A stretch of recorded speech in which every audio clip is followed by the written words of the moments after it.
Okay, good morning, everyone. Hi, Sue. Hi, Jeff. Good morning. Okay, hi, May. Good morning. Good morning to all of you.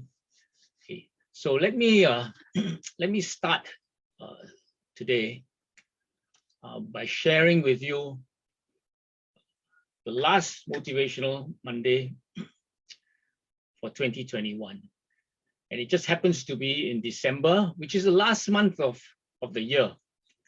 And so I thought you would appreciate Stephen Covey's message, carry your own weather. So I'm going to play this classic, which is just so appropriate to today. Let me share my screen with you. Here we go. Monday morning, and it's raining. A gray, melancholy day. On a day like this, maybe we can be excused for feeling gray and melancholy ourselves. We get into a mood, and the whole day seems to go badly. Don't you feel better when the weather outside is great? But what if you could carry your own weather within you? What about the social world we live in? Don't you feel better when you're treated better? That's being reactive to what we could call the social weather, the social culture. When you carry your weather with you, you can choose to be consistent regardless of how people treat you. That's what it means to be proactive. Being reactive is the opposite of being proactive, not taking responsibility for our own life. You always see yourself as a victim of the weather, of your moods, of someone who has it in for you. Habit 1 is based on the principle that your life is the result of your own decisions, not your conditions, not what's happening around you. That's why Habit 1 is so foundational, so basic. Unless you practice Habit 1, you can never practice the other habits of highly effective people. Years ago, I was doing research in a library in Hawaii. While thumbing through a book, I came across an idea that changed my whole outlook. The author said something like this: between what happens to us, that is the stimulus, and our response is a space. In that space lies our power and our freedom to choose our response. And in those choices lie our growth and our happiness. This insight sunk deep into my heart. Even in the midst of challenging circumstances, we have this exhilarating power to choose how we will respond. For instance, the great Viktor Frankl, the Jewish Austrian psychiatrist imprisoned in the death camps of Nazi Germany during World War II, experienced unbelievable indignities and tortures. He was raised to believe that you are basically a product of your childhood. But while he was in the death camp, he began to observe some very interesting things. Different people reacted differently to the same circumstances. He himself experienced terrible things. Some of his own loved ones were killed. One day they stripped him, put him under lights, and performed experiments upon his body. At that lowest possible point, he discovered what he called the last human freedom, the power to choose your own response to any condition, to anything that happens to you. During his darkest moments, Frankl would visualize himself lecturing to his students in Austria following his release. He pictured himself teaching them about the very experiences he was having then. He came to believe that the most basic human capability of all is that between stimulus and response, man has the freedom to choose. Frankl later determined the thing that enabled survival in the death camps was not necessarily intelligence or survival skills, but a sense of purpose, a contribution yet to be made. This became the basis for his brilliant autobiography, Man's Search for Meaning. It's not what people do to us that hurts us. It's our chosen response to what they do that hurts us. As Gandhi put it, They cannot take away our self-respect if we do not give it to them. We must simply never build our emotional life around the weaknesses of other people. Otherwise, we give them permission to continue to mess up our lives. We give our future away. Several years ago, I was making a presentation on this subject of proactivity, and a woman stood up in the middle of my speech and started to give a speech on her own, spontaneously. She was filled with explosive learning and excitement. You could see it in her eyes, her gestures, her body language. And then she sensed the inappropriateness of what she was doing. She sat back down. I could hardly wait until the break to talk to her. "What happened to you?" I asked. She shared her story. She said, "I'm the full-time nurse to an extremely miserable man. He doesn't even acknowledge me, let alone show me any form of appreciation."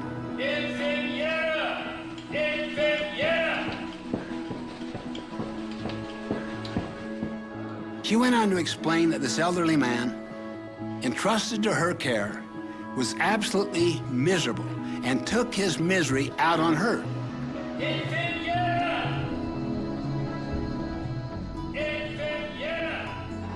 She was becoming more and more depressed and hated the thought of going to work each day and facing this irritable man. All of the other nurses felt the same way. They talked even of his demise, wished for it, hoped for it, while they were taking care of him. Then she said something to me. "For you to stand up there and suggest that I am choosing to be miserable was almost too much. But then, listening to you, I suddenly realized that I do choose to be miserable. Before, I believed I didn't choose it. He made me. But then I realized how dependent I am. I'd given my power over myself to him and his miserable behavior." "As I thought about what you were saying," she said, "I realized I had the power to choose and felt like I had been let out of prison. That's why I stood up. I could not contain myself. I just can't tell you what that means. This feeling of freedom is almost overwhelming. We have the power and the freedom to choose, to create our own weather each day. As Fulton J. Sheen once said, each of us makes his own weather, determines the color of the skies in the emotional universe which he inhabits."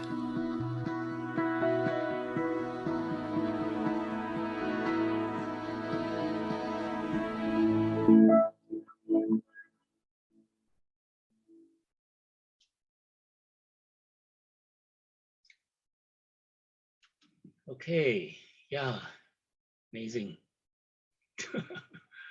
Amazing. Okay, trying to get out of it now.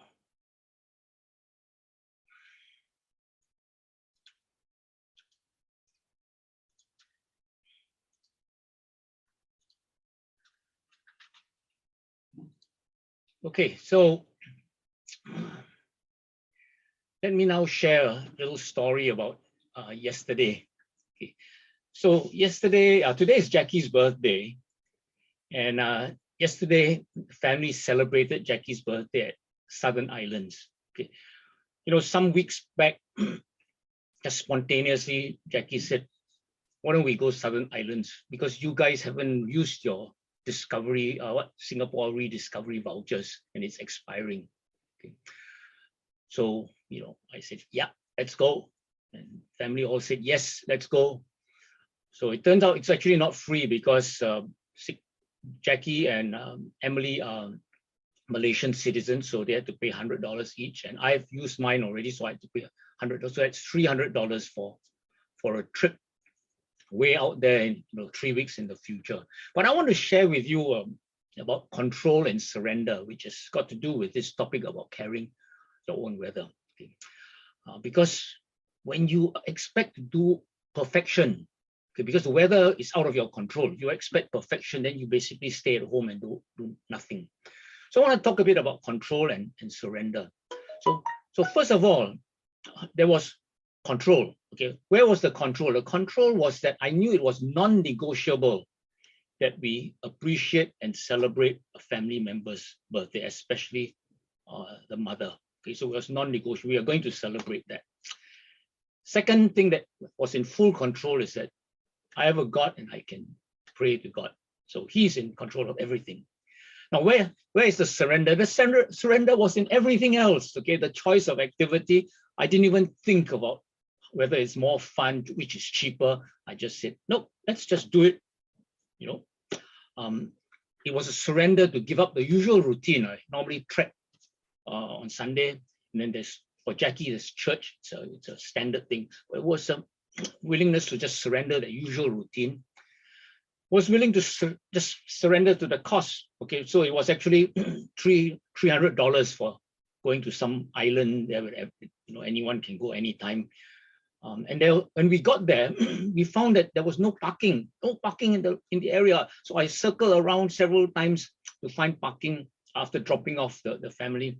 And we finally decided that we just park in front by the side and get fined. Even if it's $100 fine, it was worth it. Okay, so surrendered to the cost. Surrender to the food, whatever whoever makes whatever it is, that's okay. I don't want to control that. And of course, surrendering to the weather. You know, there were forecasts was for thunderstorms, and then surrendering to just whatever fun looks like. Okay. Now, with all that uncertainty, there was some certainty. I knew we would have surprises. What the surprises are, I don't know. There was a certainty that as we did that, we would cement some traditions. Okay, and then I knew also, because I've listened to Stephen Covey, that I control my weather. I control it literally and figuratively. I have a gift of controlling weather actually. Okay, so I want to share with you just some slides from that adventure, because I think many of you haven't been there. Okay, so let me do that.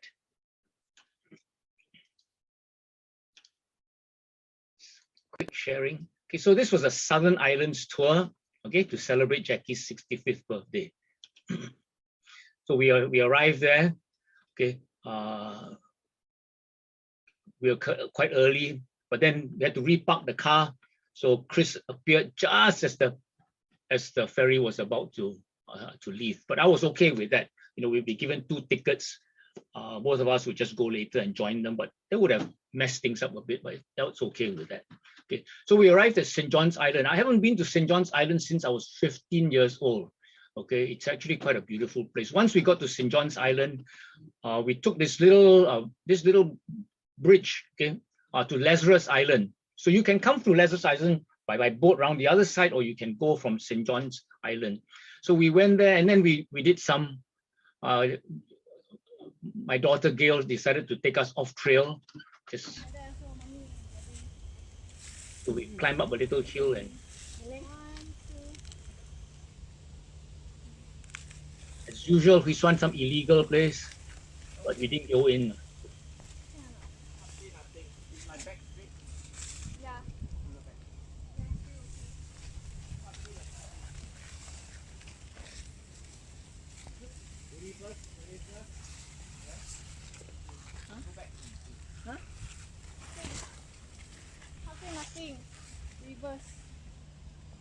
Okay, so I decided to U-turn after a while. So we stopped at some place along Lazarus Island, just put down our ground sheets, and I had a picnic. So here's a picnic. Quite interesting. Gail brought this big pot of instant noodles, which she self-heats and all that. Quite fascinating. So you can see some Indian workers also having fun there. It's Jackie. Okay. Then they played cards. Okay, before we left. Walked back to St. John's Island and had a time embarrassing Daniel by reading his poem of his mother he wrote when he was 15 years old, read by Emily. And they found a praying mantis there at this place that we stopped. And they also found this, Sharon, they found this false cockroach, which the praying mantis didn't know it was false. They kept trying to eat it. Okay. So a very friendly praying mantis. I didn't realize my hair is so white. My goodness me. This is my son, of course. Then we took a took the boat later to Kusu Island. Never been to Kusu Island all my life. Okay, so of course, those of you who've been there know it's a famous turtle. So I took the photo with the tortoise. This is the Ta Po Kong temple, and this Datuk Tong is a temple on top of a hill, and I raced Gail up there. Well, that was the only disappointment. She beat me. Oh, not too far behind though. Able to run up those steps with my backpack. Then I met this bunch of Indians singing to their girlfriends on the beach.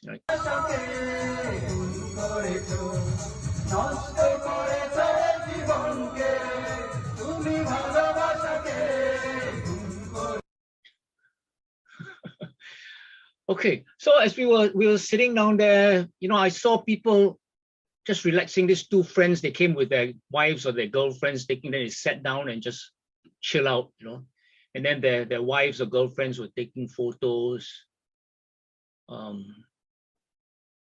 This Filipino maid and her Indian boyfriend just sitting down there, spend the whole time putting on her makeup, then these two buddies down here just sitting down there, chatting with each other. And these people were basically making their own weather. They were just doing whatever it is, relaxing, having a great time. Okay. Then another big surprise, there was a seafood dinner. I was assuming that this tour would just have some cheap place, but we went to Jumbo Seafood, a very, very lovely meal. Okay, and again, the good thing was we went there by the coach. Chris and Gail went to pick up the car, and they arrived just as dinner started. So everything was perfect, because although it didn't really matter. Now this was the weather forecast. Okay, Sunday thunderstorms, but we had perfect weather all throughout. So we were prepared to accept whatever weather, but because we had surrendered and we knew I knew I could carry my own weather. We went ahead with this plan, which was completely uncertain, and we were blessed because all the good things happened. Okay, so that's carrying your own weather. So I'll just leave you with this quote: proactive people can carry their own weather with them. Whether it rains or shines makes no difference to them. So as we go into December, I don't know what expectations you have of December, what it must look like. Just know that you carry your own weather, and you can carry your weather for your loved ones, for your family members, but most important for you, because dear friends, you deserve it. You have worked so hard, you've cared so much for people, and just carry your own weather and love yourself.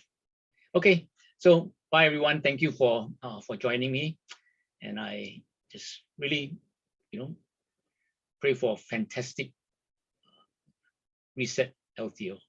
Okay, bye bye.